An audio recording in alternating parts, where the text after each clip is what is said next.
welcome back for another video. My name is Josh Kasich, and today is my Inuyasha movies review. Now, I originally watched Inuyasha on Hulu that didn't have the movies, so that's why I couldn't review them for the first two videos that I made, like part 1 and part 2. But I recently got Funimation so I could continue watching Fairy Tail since on Hulu they only have the first two seasons of the dub, and then the rest are in Japanese. So I had to get Funimation to actually finish off the series, and they happened to have the Inuyasha movies, so I watched them, and here we are to review them.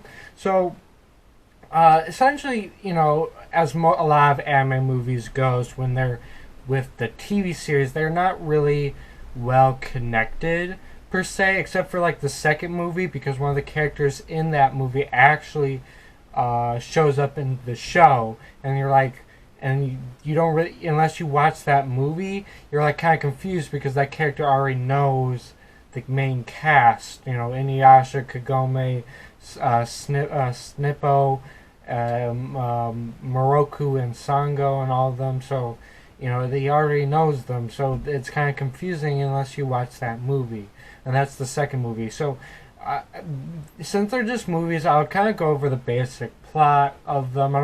Doesn't really need a full in-depth, okay? So the first movie is dealing with a demon that Inuyasha's father faced off and defeated years ago, but this demon's son named Manamaru comes back to revive his father, Hyoga, to absorb him in order to get his father's powers. And that's kind of the main plot of the first movie, defeating Inuyasha's past, Inuyasha's the demon that his father wants to be defeated, as well as the demon's son. All right, so that's just the first plot. The second movie, we get introduced to Hojo's ancestor. Now, if you don't know who Hojo is a student or a peer that goes to the same school that Kagome goes to, who has kind of a thing for Kagome, and it's kind of shown throughout the show. But obviously, they don't end up together because Kagome ends up with Inuyasha. But he has an ancestor in the feudal era, and this guy. So we get introduced to him in this movie as well, and so that's how you have to watch this movie to understand when Hojo actually, the ancestor, actually appears in the show, because it's kind of confusing. So the main thing is in the beginning they kind of defeat. They thought they defeated Naraku, their greatest foe, but that turns out to be false. But essentially, because they defeated Naraku, Moroku's wind tunnel goes away. Kohaku is free, but then Kagura has her heart, so she could technically be free. But her and this other incarnate of Naraku, they go and revive this princess, an evil princess named Kaguya. And if you don't know much about the Japanese story behind Kaguya, and if you haven't watched Naruto, because they basically use the same plot, is that there basically is the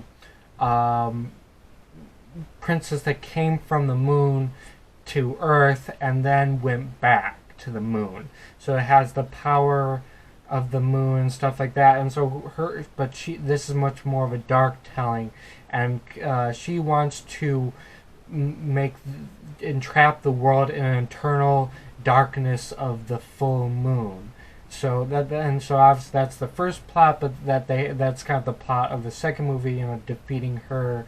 But it turns out that Naraku was actually hiding on Kohaku's body, and at the end of the movie, he finally revives, and so Kohaku's back to being his slave, and Moroku's wind tunnel comes back, and Kagura's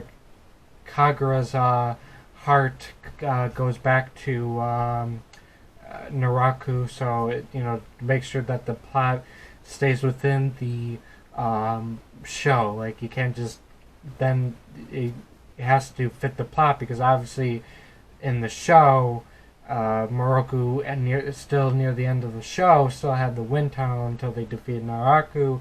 Kaku was still under his control.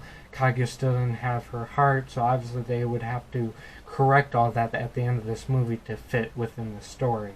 And that's kind of the second movie. The third movie, well, the third movie is kind of another thing about his father, Inuyasha's father. See, Inuyasha's father had 3 swords. One went to, the Tessaiga went to Inuyasha. The other sword went to Shisamaru, Inuyasha's half-brother.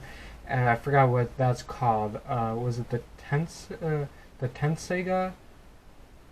I think that's something like that. And then we have the current sword, the Songa, something like that. But it's an evil sword that was so powerful that Inuyasha's father, sealed it away.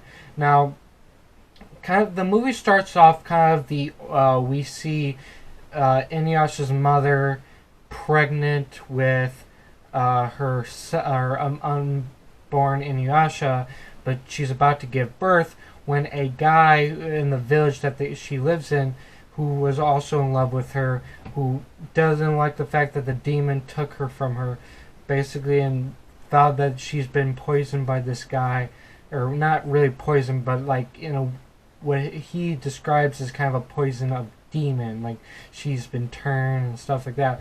So he attempts to kill her and her son, but the Inuyasha's father shows up and battles them and uses the Tenseiga to has the ability to bring back people from the dead, or before they die, brings back his wife and saves his son. And the son is born. He named it Inuyasha, and then he defeats this guy. Well, years later, the Sangha, who was trapped, was actually in the protection of Kagome's family. And when she goes back, the sword finally breaks from its seal and is in release form, and actually grabs onto Inuyasha and tries to control him, and that's kind of the beginning of the movie. But then they go back to the feudal era and it starts rampaging and stuff. But then they were able to get the sword off of him. But then the sword revives the guy that used to be in love with Inuyasha's mother, and in order for him to get revenge after being killed by his father and stuff like that. And that's kind of the main villain, is the sword and the former the person that used to love Inuyasha's mother. So that's kind of that's the main point. Obviously, they're going to be. Also, they have to, Sasamaru and Inuyasha are always at odds with each other, but they have to join together in order to defeat this new villain, or this villain.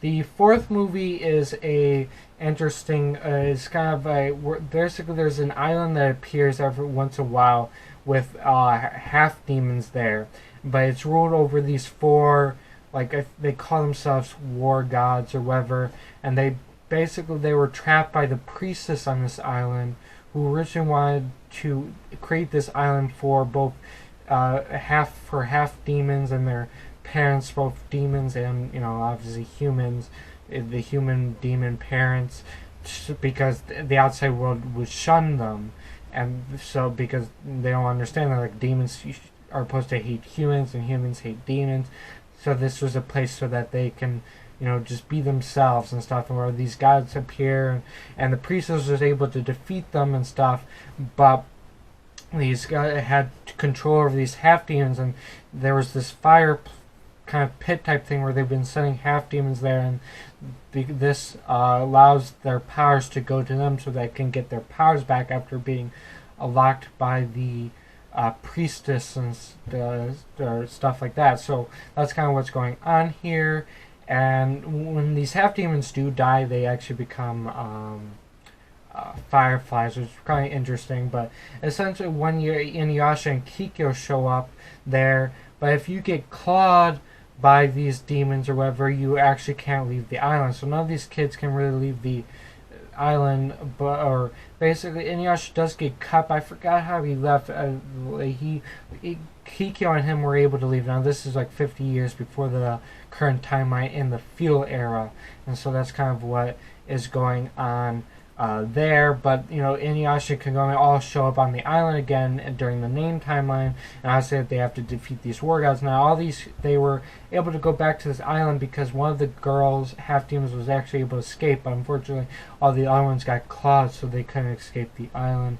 But Inuyasha, now he goes back, and now he can't leave because now the claws on his back are taking effect, which weird why I didn't take effect earlier, but apparently he was but it took an effect now, and now he's stuck on the island. Obviously have to defeat the four gods and stuff, but that's kind of the main plot of the fourth movie, and that's everything there. I mean, that's pretty much all four movies, and I do enjoy the movies. I wish the anime movies were more connected to the main series and stuff like that, instead of kind of being on their own most of the time. But they are really good, and if you want more Inuyasha content, I definitely recommend checking them out because they're definitely interesting. And that's pretty much all my thoughts on it. Well guys, I hope you enjoyed this video. If you did, please leave a like. If you're new, subscribe and hit the notification bell so you're notified for my next upload. My YouTube channel, website link, my Twitter, my Snapchat, and Instagram are all in the description as always. And thank you. Goodbye.